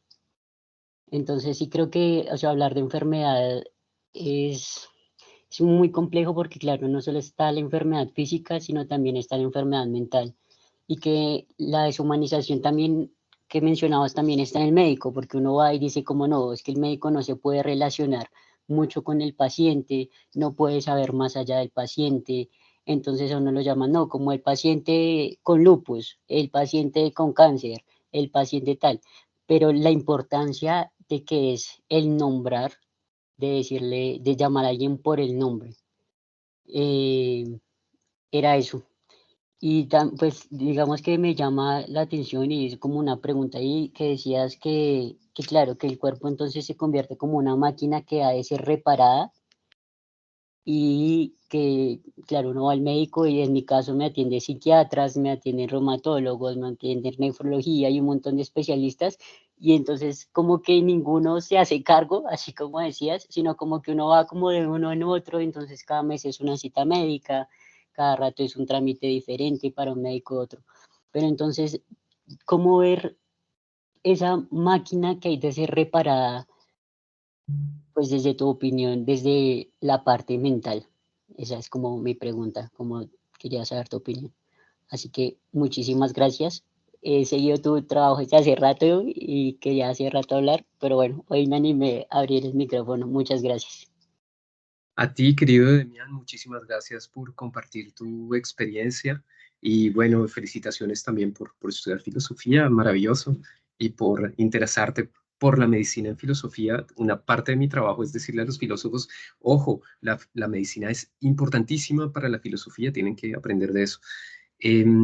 Bueno, lo más difícil, creo, de todo son las enfermedades mentales. Hay toda una línea que yo no he estudiado totalmente, bueno, ni totalmente siquiera, un pedacito nada más, muy pequeño, es una línea que comenzó a desarrollar Karl Jaspers, el gran amigo de Martin Heidegger y, por supuesto, padre de la psicopatología general que escribió en la Universidad de Heidelberg. Dicho sea de paso, el profesor Thomas Fuchs, fenomenólogo y médico, es el psiquiatra, digamos, a cargo de la silla de Jaspers en la Universidad de Heidelberg y un gran teórico de la fenomenología de la enfermedad y la corporalidad. Entonces, digamos que desde Jaspers hasta nuestros días hay una enorme cantidad de psiquiatras que han trabajado el tema de la psicopatología hasta el punto de que hay una línea de la fenomenología que es la fenomenología, la psiquiatría fenomenológica o la psicopatología fenomenológica.